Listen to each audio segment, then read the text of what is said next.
Hi. We have to get levels here, so tell me a story about your children. Yeah, I see Josh back there staring at us. You know how they say, what is it, the apple doesn't fall far from the tree? Yes. Something like that? Yes. Which I've always wondered, what about trees on hills? Well, that still falls close. It just rolls. Okay. My son was home from school the other day, my little guy. Yeah. And he was just being really cute and was just lovely sitting next to me. We were playing Minecraft on the couch. And I said, buddy, why are you so cute? And I swear to you, he looked at me, not even half a beat, and he said, Daddy, why are you so chubby? And I almost fell off the couch. It was the funniest thing. Like, he didn't even think about it. It just rolled like, wow. It just, and I was just like, I rarely do I not have a response. Quiet, please. I had no retort. It was so amusing. I was just like, in 4. I was like a little tear in my eye. I was just so happy. 3. Daddy's not a healthy man. Anyway, he sleeps in a cage now. 2.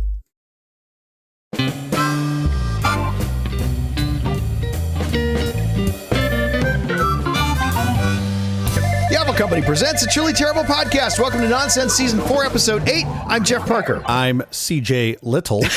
This is our take on the week's business, tech, and entertainment headlines. This time, SpaceX and XAI merge. Why Musk combined rockets with AI? You got to get that sweet, sweet bread, man. And by bread, you mean illicit gain of Illicit money? gains, yeah. Basically, that's what the grifters call the money. Sweet, sweet, sweet. Yeah. The psychedelic bubble bursts. Microdosing wins on vibes, but loses on science. Yeah, that's microdosing, but what about macrodosing? T-minus zero-ish. NASA begins final deep freeze test for Artemis 2. Now, are they doing this on a Hollywood set as well? Like the same set that the Apollo used or a different set? Locked in prices, locked out growth. Comcast loses 181,000 users. In unrelated news, 180,000 people reported new unfound happiness this week.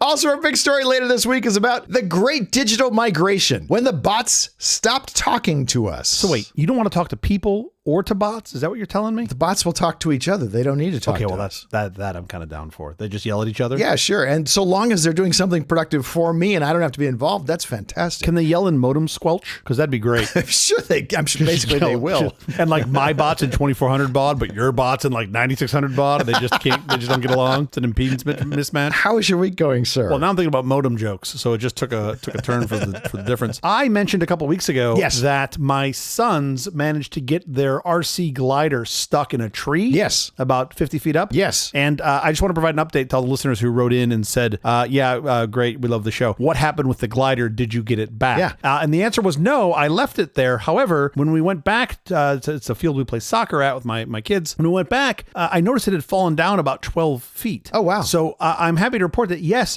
we did get it back. It took about 150 heaves, and I'm meaning real heaves, with a soccer ball to knock it out. Oh, yeah, sure. But magically, we got it out. All the parts are fine and are present. The thing still flies. It's really as good as new. A miracle. Which is the good news, yeah. The bad news is that I absolutely wrecked my core. Yeah, well, sure. My abs were killing me for about 2 days. My thighs, my lower back, my shoulders. Yeah. Pretty much everything was toast for just about 36 to 48 hours. So the next time we get that thing stuck in the tree, I'm just going to put like Spider-Man in like a squirrel suit on my kids and send them up a tree. CPS be damned. I'm planting a redwood in my yard, and it's going to be, this thing can grow really fast. They grow really tall. Sure. And I'm putting a little sign on it now while it's small. It's going to say glider landing port. Glider landing here, a little pad. Yeah. Just to screw with them. Great. Yeah. Perfect. We got it back. I was very excited. My kids were over the moon. I did not have to buy one from Amazon. I'm sure I will at some point after my February boycott is over. Of course. It was lovely. It was good. You're boycotting Amazon. You're doing the Amazon boycott? Just boycotting Amazon for minutes, maybe even hours. Wow. We'll see. We'll see. I'm sure Let's see how long I'm sure I can that's make. going to be very effective. Yeah, I mean, people do like whatever they do, what, no alcohol January or masturbation free November, whatever it is. It's like Amazon free February. Like, I don't know. We'll see. Yeah, you should pick the shortest month of the year, too. I know, that was convenient. That was definitely convenient. But I'm just like, I don't even know where else to go. What are you boycotting Amazon for? I don't even know that I am. I just feel like everybody else is, and I should get on the bandwagon. What is everybody else boycotting Amazon for? I think it's the economic impact. I think the point is, if you apply economic impact to the companies that make up the largest growth in basically in our GDP. So those are all the big technology companies, your Amazons, your Metas, your Nvidias, your OpenAIs, and not stop entirely, but just slow it down a little bit, that maybe you can force some change. I don't know if I'm bullish about this idea, but I could see it maybe working. Oh, I see. It's somehow by causing the GDP to decline somehow. It makes it better for everybody. Okay. Yeah, it's reverse communism. It's great. The plan that I read. Okay. Freedom. Anyway, enough about me and my dumb ideas in RC gliders. How about you? How was your week? My abs, lower back, shoulders, arms, and fingers, much like yours, are all completely trashed. What did you do this week? Because I got a tube of Flitz. Oh, okay. First of all, I know you, and I know you don't drink beer. So I was like, wait, a tube of Schlitz? I was like, wait, Schlitz is still a beer, right? No, a tube of Flitz. Talk about the metal polish? Stainless steel polish. Oh, you dork. What did you do? Here's the deal. I get aerobic exercises when I hike the canyon, right? Sure. And it's great. And I'm getting older. You need a lot of aerobic. It's a beautiful thing. Yeah. My doctor also wants me getting anaerobic exercise. That's aerobics with Anna, right? Yeah, that would be great. Yeah. I saw in a video on YouTube, so you know it has to be true. 100%. That you can go to the gym 3 days a week, or you can stop taking your cars to the car wash. Okay. I can attest that person is absolutely 100% correct. Wait, was that person Mr. Miyagi? Exactly. Was it just That's wax exactly on, wax right. off? By the way, this always fascinated me when I would see people that go to the gym, like you're going to the place that is the gym, and they fight for the parking spot that's by the doors. Oh, yeah, They wait sure. for it. Or like they take the elevator, not the stairs. And then I see them on the Stairmaster. I'm like, what? I just feel like this is a Stephen Wright joke writing itself. What's happening? Well, just walk. So I ran out of machines to use in the gym, which is to say that I have 2 very clean cars right now. Okay. So I went out and bought a tube of Flitz, the stainless steel polish, right? That's all it is. Yeah. It is the most gratifying thing. Yeah, Flitz is amazing. Because the feedback is absolutely amazing. Yeah. You just put it on your sinks or whatever, and everything looks incredible. All of my stainless steel looks absolutely, it looks amazing. Looks totally amazing. If pain is any indicator of gain, I'm going to live forever. You're going to do great. What is the time window that you want our listeners to drop their cars off at? You want that to be a morning thing? Just like, We're I'm here for the nonsense 24/7, wash? 365. Bring them by. Just bring it right back. I get tremendous joy out of making things clean and shiny. Yeah. Listen, my dog Barkley would like me to remind you that tonight is the Westminster Dog Show's 150th anniversary. That's like 900 years in dog years. It's something like that, yes. It's a lot. Purebred dogs are genetically disadvantaged, so unless you enjoy large vet bills and watching animals suffer, don't buy one. Sure. Nevertheless, it is always fun to celebrate dogs. Yeah. Also, just as a little PSA, since we're doing this, in addition to purebred dogs, purebred people are also genetically disadvantaged. Of course, and purebred anything. Royal family teeth. It's always a bad idea. It's a bad idea. Also, Barkley would like me to remind you that it's been 46 days since the December 19th, 2025 deadline for the full release of the Epstein files. So far, the Department of Justice has released less than 60% of those files. Well, that's 2/3. We're getting there. And that's with the big dump we got on Friday. I think Barkley's in some of those, by the way. He might be. I have not searched on him. Yes. A lot of butt sniffing.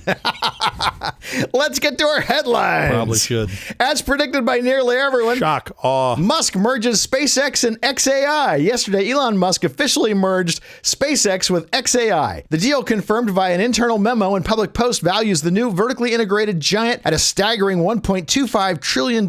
So that memo was in response to the question that Musk posed internally. What am I going to do with this big pile of garbage? And that was the answer. The deal creates the most valuable private company in the world, if you don't look at things like, say, earnings, combining a portfolio that includes Rocket's XAI's Grok chatbot and the social media platform X. By uniting Starlink's global satellite reach with XAI's Grok models, Musk aims to build orbital data centers, bypassing the Earth's power grids to create the ultimate space-based supercomputer. The strategic move sets the stage for a June 2026 IPO targeted at a $1.5 trillion valuation. Aiming for the largest public debut in history, Musk has teased a loyalty dividend, potentially giving Tesla shareholders priority access to the offering. That's basically like giving the reservation holders for the T1 phone a discount on the T1 Ultra phone. That's kind of what that's the equivalent of. You're ripping off the ripped off. Although I got to say, if I had a quarter for every time that I was in space and really felt that I had a data center closer to me, that would be, I'd have a lot of change. He wants to make all the Starlinks into a data center. Okay, so there are a bunch of things going on here. One, I think SpaceX has done some pretty cool science and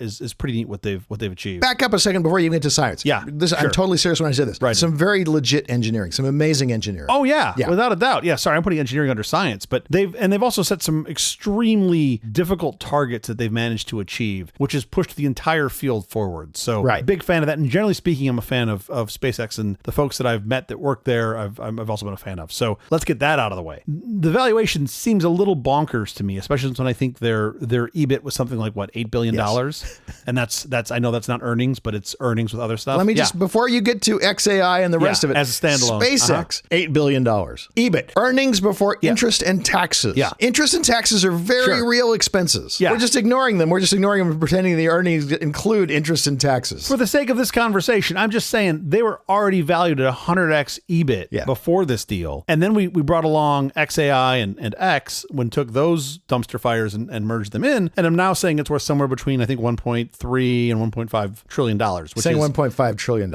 Insane.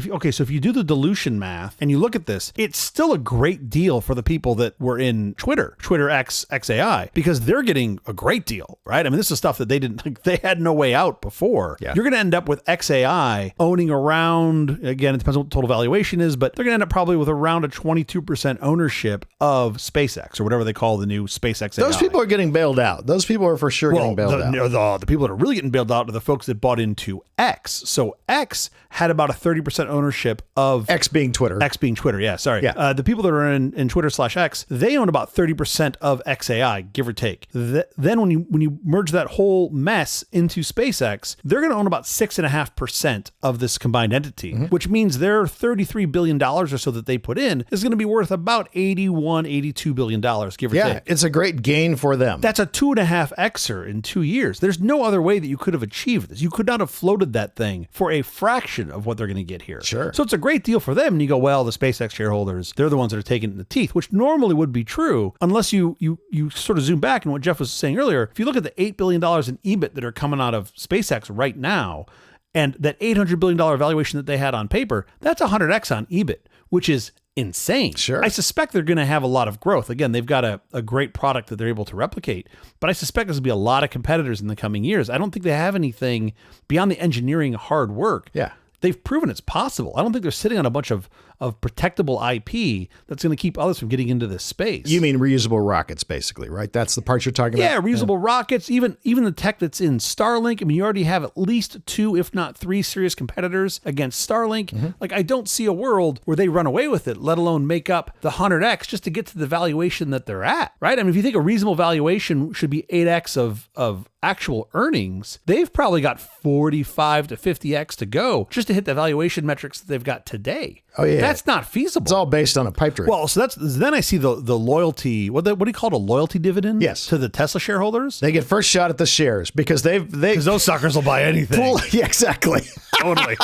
You put them in line first, right? No. Come right this way. Come to the front of the line, please. Exactly. We'd love to give you this. There's a benefit discount for you for being mathematically challenged. Well, hold on now. We don't know what the discount is. If the discount is 95%, it's not a bad deal. I take that deal. I don't think he was offering a discount. He's just offering them first access in line, priority access. There's no discount to it. That's the best possible sale ever. No. The product's not actually on sale. We're just allowing you to buy it first. Yes. So translation, exactly. We're allowing you to get screwed first. Would you like to be screwed first or later? I cannot wait to see the Cybertrucks rolling around Los Angeles with the SpaceX shareholder, loyalty dividend shareholder stickers on it. I cannot wait. I guarantee those are going to be up in the next month. I cannot wait to see them. Musk wrote in a memo addressed to some of his employees, quote, SpaceX has acquired XAI to form the most ambitious, vertically integrated innovation engine on and off Earth, with AI, rockets, space-based internet, and direct-to-mobile device communications, and the world's foremost real-time and free speech platform. That's a lot to unpack in there. What other snake oil can we put in there? What about, isn't there some sort of nuclear fission or something? Can't we do something else in there that's pretty exciting? Well, he's solved full self-driving. He got the Hyperloop working. That's true. He solved brain disease with Neuralink. Yep. That's good. Okay. So we're on schedule for getting to Mars by the time he said in 2024. That's great. That's right around the corner. So we're all good. I think everything's going great. Yeah. There's zero reasons why we shouldn't be able to build data centers in space, except for the fact that they're millions of square feet. These are not small things. They require enormous amounts of power and enormous amounts of compute. Sure. So imagine just these refrigerator-sized things. You're not even filling up a quarter of a data center. But that's not important. It's in space, Jeff. No. It's in space. And you have to have the power. And there's greater requirements than just running a satellite. I have no idea what size they're going to be. I do know as they get the Falcon Heavy going, they're planning on putting up larger Starlink satellites. So I believe that payloads will go up and that costs will go down. They already are,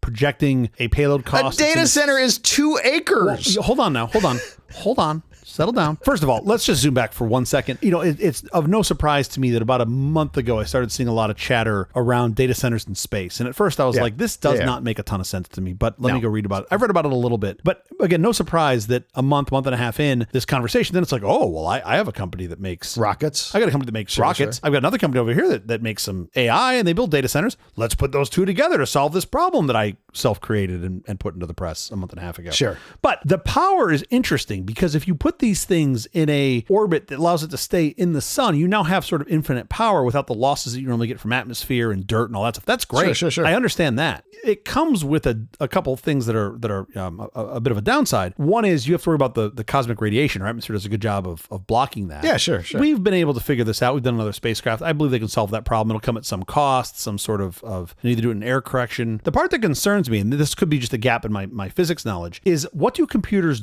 do a great job of, right? Especially microprocessors. They do a great job of making heat. Most all that electricity that comes out of the sun is going to get converted into heat. Yeah. To my knowledge, and someone much smarter than me can please feel free to correct me on this, the only way you can shed heat in space is via radiation because you have no molecules to talk to. There's nothing to touch. Right. There's nothing to blow it off. So you can build radiators and move the heat around, but you still have to get rid of it via radiation. The only way to get rid of heat is to radiate it out. Right. And that sounds like a giant scale problem to me because all the crap that you're going to use to radiate that heat, you also have to put into space. So those aren't chips, right? That's just the crap needed to support the chip. So I kind of want to see the weight ratio of if you think I hate pie charts, but I kind of want to see a pie chart of of the payload for these data centers, what percentage is actual chips, H100s or whatever magical NVIDIA chip they're going to put in, and what percentage is everything else to support it. And I bet you it's massive, right? I bet you it's some like 10 or 15 or 20 to 1 chip weight to everything else needed to support it. And I just don't know how that scales because you can't really change that. That's a physics problem. You can get it up there cheaper, maybe get to a $80 per kilo lift at some point. Okay, I could see that. But you still have this problem of you got to shed all this heat, and I don't know how they're going to do that. So I don't know. It doesn't seem like this is a real go forward solution. You and I will not see a data center in space of merit in our lifetimes. Of merit. Like how you put of merit in there. Well, I'm not talking about a closet full of computers. I guess there is a solution. If they get one of those like this is not total sci-fi. Those what are they, like the linear rails, where they can just shoot crap into space? Sure. That would actually be really cool. I'd be down for that. And because it's a computer, you don't have to worry about the G loads. You can shoot these things into space. Maybe. Sure. But I'm with you. I think it's unlikely. I think it's definitely unlikely. Hyperscaler data centers are typically 1 to 2 million square feet. Yeah. That's like 20 to 40 football fields. Yes, they're in massive. Space. They're massive. Yes. So I don't know how you would compete well with that. Now, if you think about it, okay, I guess the space data center is all CapEx. There's almost no OpEx, right? Because once you build the thing, you just put it up in space, not much to manage. So those CapEx costs for launch are going down. I suspect for building, they're probably flat or going down, sort of, Moore's law. Mm-hmm. Whereas a data center has got high OpEx costs. It's constantly going up because power costs are getting more expensive. So I guess that kind of makes sense. But where do those lines cross? And I just don't see, to your point. No time soon. 1.2 million square feet. Yeah, probably no time soon. Good answer. Sure, in 10,000 years, I could see it, but probably not in 5. We're going to have Optimus robots. We don't have to work anymore. They'll do all the work for us. We can just hang out at the beach. Work is optional. Yeah. This is what Elon says. So if you believe we're going to have data centers, go on. This is, by the way, the only way that this valuation makes sense is if you actually believe that he can pull this off. As you can tell, I'm skeptical. Wait, hold on. You said the only way he can pull this off is by making these data centers work. I don't even know if that's feasible. If you put up all these data centers, you're right. Where's the revenue? I don't see it. Of course. When your competition is some kid with a mining rig in his basement. Exactly. You put a bunch of data centers in, northern Sweden where it's just plenty freezing cold already. Is this power costs nothing? Is this going to become like the Erewhon of data centers? You're like, well, my data is really fancy. My rendered image of me eating a strawberry came from the space data center. Yeah, I don't know. I'm pretty sure, knowing you and knowing the way we look at these things, I got to think we both think this particular merger feels feels like kind of the same thing to us, right? What if you had to use a word? Snake oil? Snake oil's a word. Let me just back up and give you two sets of numbers. SpaceX is wildly profitable. It really is by private standards with an estimated $8 billion in profit. Now, forget how much they're valuing it at because that makes no sense. Forget the $1.25 trillion they value at it. That makes zero sense. Sure. But it does spin off about $8 billion in profit. That's EBIT. EBIT, yeah. Which is not really profit because interest profit. and taxes are true actual expenses. Just do it again. You called it profit. For 2025. Now, XAI is reportedly burning through roughly $1 billion per month to train Grok and to buy NVIDIA chips. $1 billion a month. $1 billion a month? No, really? So when you merge them, XAI's massive burn eats a huge chunk of SpaceX's the combined earnings per share, again, of bogus EBIT, but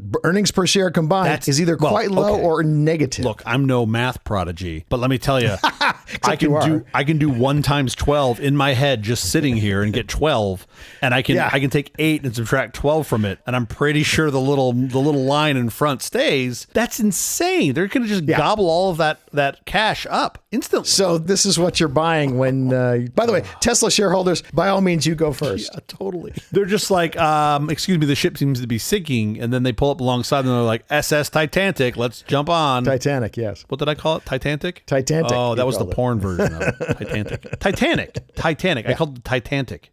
So basically what you've got these people that are like, they're like Rose, right? They're holding on to the floating door at the end of the Titanic. Who picks them up? I need another ship that's sinking. The Hindenburg picks up the people off the Titanic. How's that? Does that work for you? Is that where you're going? Oh, that's totally the way. Yeah.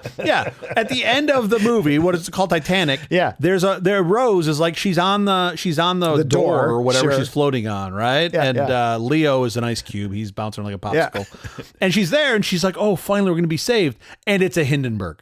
And it's like, oh, come on, it'll be fine. And she's like, ah. So that's the Tesla shareholders jumping on the SpaceX. They're like, well, currently you're not dead yet, but soon. There's a guy smoking. That's the other problem in the Hindenburg. Okay, so what happens when you merge these two together? What do you get? When you merge $8 billion in free cash flow, well, I'm getting $8 billion off of $1.25 trillion. Well, that return is horrible. Horrible. See, this is the problem. I'm not even getting a pure $8 billion.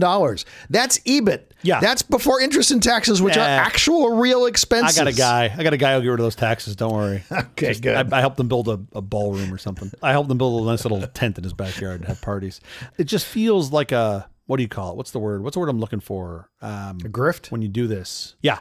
It feels a little grifty, doesn't it? Just a little grifty. Yeah, a little. But here's the problem. This is actually I'm being serious now for a moment. Yeah. You have one set of glasses that you look through, and it's the investor glasses, right? And I don't think anyone can make even half an argument to go against what you've said and what you've seen. Sure. There's absolutely 100%. There's no chance they get there. Yes. However, if you put on another pair of glasses called the gambling glasses. Oh, yeah, I don't have those glasses. I know you don't have them. And I'm glad you don't. I won't even bring you a pair. No. But if you do look at it that way and you go, well, okay, if this thing floats at $1.5 trillion, what's the odds he can get it to $2.5 or $3 trillion?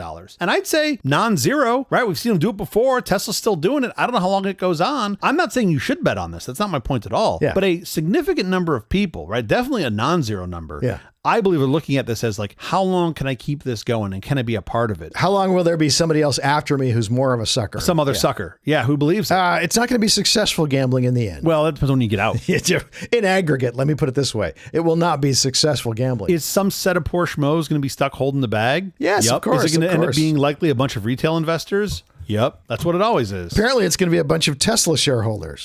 Please, right this way. Your table is ready. Can I get you more than one share? Why not buy two? Let's go in deeper. Yeah, this is going to be interesting. When the steam comes out of this thing, right? I always thought it was going to be Tesla, but apparently that bubble hasn't popped. But it will. When the steam comes out of this one or Tesla. Oh yeah, no, I know it will. But I was assuming Tesla was going to be the giant fat canary in the coal mine. What is Tesla making now? They've slashed. Robots. They got rid of two. They got rid of two of their cars. Company. They have robots that are not yet for sale. Yeah. They have no track record of making a robot. Yeah, and software. For what? That does what? It drives the robots in the cars. Sometimes together.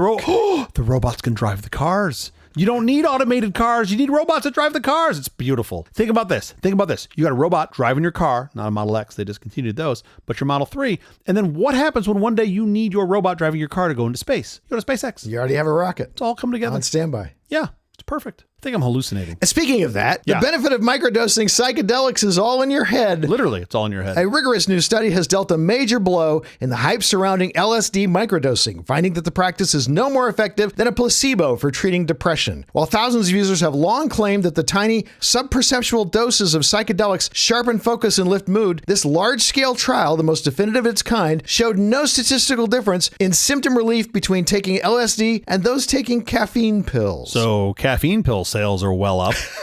Maybe. I think that's what you just told me. Could you imagine? What kind of square are you? Like, I'm at a music festival. The guy's like, oh, dude, I'm tripping on LSD. And I'm like, yeah, man, I took a double dose of caffeine. I'm ready to clean. I got coffee. I can't wait. I'm going to clean your shoes. I got a small black tea. I got a small black tea. Look at this green tea, huh? I got a little yuzu in there. I'm going super crazy. Researchers suggest that the widely reported benefits are likely driven by the placebo effect and high expectations rather than the drug's pharmacology. As the shroom boom pushes psychedelics toward the mainstream, these results provide a sobering reality check. For depression, the belief in the cure may be doing all the heavy lifting. Yeah, I suspect that last line is probably the right answer. Sure looks like and it. that this is not easy. I think other things are more likely to contribute to not being depressed. And this study was done on folks with severe depression. This wasn't done on the folks that are like, just having a bad day. This was done on folks that have MDD, so major depression disorder. Yeah, sure. And I think the study is kind of interesting. First of all, the company behind it gives me some questions. They are extremely small. The little bit of the management stack I looked at does not have healthcare experience. That isn't enough to tell me that the study they did isn't accurate. They just raised money. If they spent it well and they did good science, it's good science. Now, some really interesting things came out of this that I want to talk about. Wait till this thing is actually published, and then we'll know if any of this is reality. To be clear, this data has not been published yet. They just sort of gave the high level of what the study was and what they believe the outcome was. They're planning to publish the data. Yeah. So we'll know more about it then. But the basic test was giving folks small doses of LSD, I think 4 to 20 micrograms across some period of time, and you're either randomized into that group or into a placebo group. The placebo group was given a caffeine pill. You were told actually there were 2 placebo groups. You were told there were 2 placebo groups, yeah. One was getting caffeine and the other one was getting Adderall or something like that. Yeah, like Adderall basically. But they didn't actually randomize into that. Yeah. There actually was no second I group. don't think you could do that. I don't think that would be ethical to do that, but I don't know. That's that.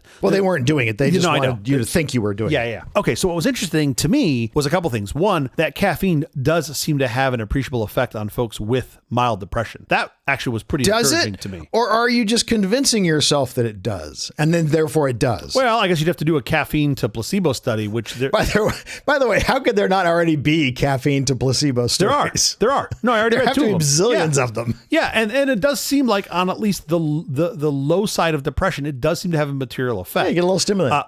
But like all things, it seems like if you take too much, you end up actually more depressed with caffeine. Well, which I thought was somewhat fascinating. Yeah, you know what caffeine is? Delicious. In its natural state, why plants create caffeine? To stay alive? It's an insecticide. Oh, is it an insecticide? Literally, it is to kill off the insects that are trying to eat them. Well, that makes sense. Screws with their nervous system and they die. By the way, it's the same thing as nicotine. Nicotine and tobacco, it's the exact same thing. That's what it's doing. Yeah. It's an insecticide. It's a natural insecticide. Yeah. So when you take a low dosage of it, yes, it puts your body into a mild stress mode. Yeah. And you are more awake and you're more, you get a little dopamine out of there too. So, right? You get right.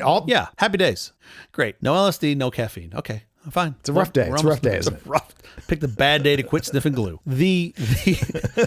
Okay, so what? But the other thing that was fascinating to me about this was that I've never taken LSD. I can't tell you anything about LSD. Sure. The dosing, they did seem to have some variation in dosing, but not significant, like 4 to 20 micrograms. I don't know where that is in the size of dosing. I wonder if larger doses, because my hunch is they're not comparable to what these folks that are doing it on their own and saying, oh yeah, it makes me feel great. Like I feel like there's more work here to be done. It sounds there's like no money to do it. Well, it's not. Well, that's really what I want to get to. It sounds like MindBio, the company who did this study, it did not sound like they were interested in exploring this any further. They had something. Right. They spent the money they had to do the research. Yeah. They did not get the answer that they needed in their bailing. And to be clear, I don't know anything. This trial was done, I think, in New Zealand. The company's based in Canada. I don't know a lot about any trials really, but I know a little bit about them in the United States. And I know they are super expensive. Mm-hmm. Yeah. And they're super expensive for a good reason, because we try to do them incredibly safe and effectively. You must be super careful the whole way. Yeah. So anyway, the thing that came out of the study that was really the most fascinating, I feel like is the buried lead on this all, is they were able to identify if someone was on LSD or not based on slight changes in their speech patterns. Oh, interesting. And this company, MindBio, one of the outcomes of this is they're looking to create a tool, I think they've actually already created most of it, called Booze AI, that can detect if someone has been drinking. And they that's fascinating. Yeah, and they think they can tell how much you've been drinking based on slight changes in your speech patterns. Of course. That makes perfect sense. It makes perfect sense. It does. Now, but what I wonder is, do you need a baseline beforehand? Like, can you just take a random stranger off the street that you've never seen before? Sure. And I don't know any of the answers to any of these questions, but I just thought it was fascinating. And one of the other just awesome examples of science working, where they came in with a premise, they did not prove out their thesis. Instead, something entirely different came out of it. Completely like orthogonal to what they were looking at. And that just fascinates me. So this is the fun of science, right? They do seem to be following the science. So I think this is something to stay on top of, and for us to keep looking at. Who knows where it goes? And this was specifically LSD and not psilocybin from mushrooms. Their belief was that LSD being a stronger drug, and I think it lasts longer in the brain. Yeah. They felt like if LSD didn't have a positive effect on severe depression, the rest of them wouldn't. Psilocybin wouldn't as well. So made sense. You still may have to prove that, but it does make sense on the surface for sure. My favorite adjacent study to this is in 2020. Jay Olson, a PhD candidate for the Department of Psychology at McGill University in Montreal, Canada, conducted an experiment. He gave 33 participants a placebo, a psilocybin-like drug. They were led to believe there was no placebo group. Yep. The researchers who were in on the bit acted out the effects of the drug in a room treated with trippy lighting and other visual stimulants. Yeah, totally. In an attempt to curate a little Grateful Dead playing. The optimist expectations of a psychedelic experience. The resulting paper, which is titled Tripping on Nothing, found that a majority of participants had reported feeling the effects of the drug, despite there being no real drug whatsoever. So this is awesome. First of all, this is just people tripping on life, right? What portion of them just had like some sort of FOMO and were just like, well, I'm supposed to feel something, so I got to say I'm feeling something. Sure, I guess. Right? So some percentage did. I don't know what percentage. The rest of them are the ones that were like, oh no, I definitely experienced something. And it's like, well, yeah, you experienced strobing lights. Right. That's what you experienced. You experienced yourself wanting to have this experience that everyone else was apparently having. I do want to know more about this study. I wonder what percentage of those people have taken some sort of psychedelic drug before. Because you could imagine there's a world of people that have never taken one. They have no idea what to expect. Of course. You start flipping the lights on and off and they're just like, oh yeah, man. Yeah, that's it. Dude. I'm tripping. It's like, no, you're not. You're really high on a little tiny bit of sugar. That's what you're really high on. We are so out of time. Let me just blow through these last stories. Sure. Artemis 2 Megarocket braves Florida cold for final rehearsal. NASA is currently expecting the high-stakes wet dress rehearsal for Artemis 2. It's called wet because they actually put the fuel in it. Yeah. The final hurdle before humanity's first crewed lunar mission in over 50 years. Facing a rare Florida Arctic outbreak, teams are loading 700,000 gallons of cryogenic propellant into the SLS Megarocket at Launch Pad 39B. What do they do with the other 40 launch pads when they're not in use? They just do Uber pickups. Do they? That's nice. I hadn't thought of that. First of all, I love how you're just like, oh, this, like you just sort of dismiss that. Oh, this one they're just gonna put the fuel in it, like it's like a. Like that's what they do. That's the dress rehearsal, the wet dress rehearsal. I know, but you just sort of made it sound like it just wasn't like a big deal. Like it was just like you're filling up a. Oh, it's a massive deal. It's 700,000 gallons. Yeah. Of cryogenic propellant. Like, that is insane. I don't even know what that stuff weighs per gallon, but water, which I'm sure this stuff is heavier than, weighs roughly 7 pounds per gallon. Yeah. Which means that's like 5 million pounds of propellant. That's bananas. I had a Jeep Cherokee that took 700,000 gallons of cryogenic propellant. That's what it took. It had a little tiny straight 6 in it. I remember that thing. It was good. Mileage wasn't terrible. Now, its mileage was not great. A diesel Excursion, and that thing, every time I fill that thing up, you can see a little tiny uptick in BP's stock. Just a little tiny one. It's like, oh, he's going on a road trip again. He just goes up a little tiny bit. Yeah. This is really cool. 10-day lunar flyby in the move. It's going to pave the way for human presence on the moon. Yeah. My only question is, why in the world do we want humans on the moon? Why in the world do we want humans in space doing any of this? We're great at telepresence. I have no comprehension of any of why this is desirable. Man, I feel so bad for the people that get stuck next to you at parties. Like, that is just such a bummer for them, right? Just such a bummer. You're like, yeah, man, we're going to Artemis to the moon. And you're like, why? Telepresence. It's like, oh, dude. This is a terrible idea. Come on. I'm not saying you're wrong, but Yeah, sure. Fiber and Wireless are eating Comcast lunch. Despite overhauling its business model to include 5-year pricing guarantees and the elimination of data caps, Comcast is failing to stop a massive subscriber exodus. In the fourth quarter of 2025, the telecom giant lost 181,000 broadband customers, surpassing analyst predictions and marking a significant decline from previous years. that breaks my brain for a handful of reasons. Sure. First of all, do you know how many customers they currently have? Like residential customers? Now, how many? It's like 20 some million. It's like 20, 23 million, 20 million, some insane number. It's amazing that number has not dropped faster. Well, yeah, I mean, they are. I mean, look, they shed almost 200,000 customers in a quarter. Like, that's a lot. Sure. Like, that's not a lot. No, of course. I also do question what the hell the other 20 million doing, but Right. they are probably in places that are relatively locked where you don't have any other option for high-speed internet connection.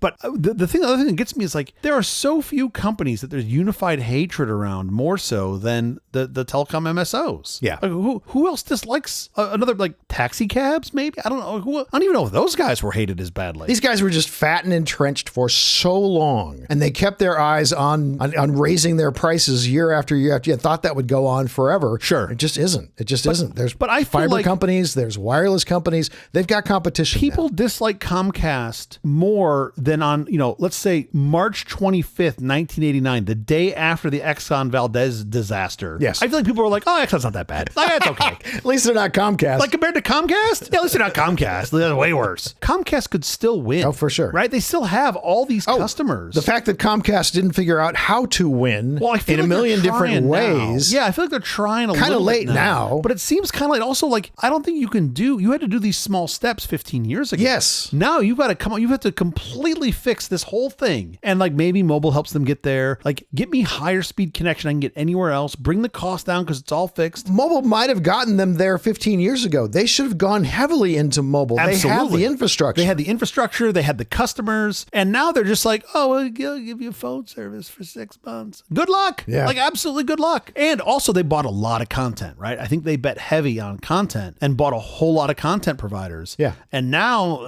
that's not looking so good. It's tough because the content they bought mostly was things that were connected by physical cable. Well, yeah. I mean, they had Most content is going IP. Oh, wait. When you say cable, you mean like, you don't mean IP. Sorry. I understand now. You mean cable, like broadcast cable. Yes. Yeah. I'm saying things that had a nice moat Sure. around them, and that moat is just gone. Well, they didn't embrace OTT. They've barely embraced OTT now, right? But that's what I mean. It's the Kodak problem. It's like they could have owned OTT across the board. And instead, they're like, no, digital sensor? No, we're going to sell film in cans. We have all these nice little huts. Look at all these little huts. They look like a little film can. What are we going to make the huts look like? A modem? No. It's a mess. Yeah, mix my metaphors there, but you understand. Okay, enough with the headlines. In fact, enough with the episode. We have to get out of here. Special thanks to our floor director, Josh Nibb. Thanks, Josh. We'll be back later this week with our big story, the secret language of bots, optimization or rebellion. Until then, thank you for listening to all this nonsense. I'm Jeff Parker. I'm CJ Little. Wow, can you enunciate? Well, apparently I'm incapable of separating the J from the little. Oh. And I'm really sick of people making fun of me about it. So now I'm inserting a pause. Please, a short one. We're out of time. CJ Little. That's me. Is that better? Is there a diphthong in there? There's some sort of dip in there. Hello.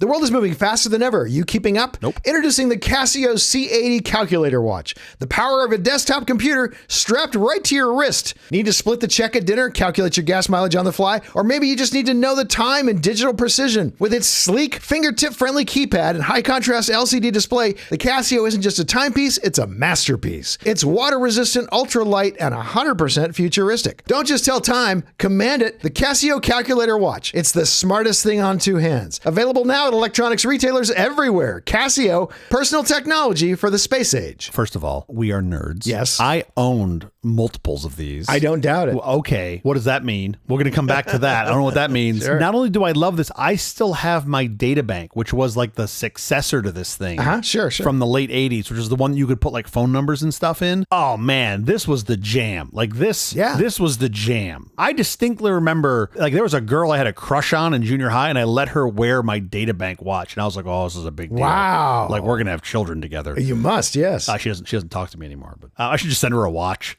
That'd be so funny. Send her a data bank. Here, have your own. These were like a big deal. And if you listen to the Rolex episode of Acquired, which I strongly recommend for anybody who loves businesses, Acquired does an excellent job. They talked about how Casio was one of the leaders of the charge of replacing timepieces with these inexpensive quartz-based watches, and it's really fascinating. I know roughly, I mean, this was like early 80s is when these hit. The date of the ad is, go ahead and make your guess. What is it? Not early 80s. Tell me what your year is. Can I ask one question? You may. The C80 was the first one, right? I think the C80 I believe so. That's model true. number was the first one. So I want to say this is like, it's between 80 and 83. I'm going to guess like 81, early 81. That's my guess. You're only off by a year. It was 1980. It was 1980. Oh, wow. Oh, that's cool. It came out in January of 80. Oh, wow. So I was close. Okay. They make like retro versions of these. I want to get one. Do they? Yeah. I have a watch face on my Apple Watch that looks like this. This is how, like, this brings me so much joy just to talk about this thing. That's so fun. The Casio C80 calculator watch, 1980.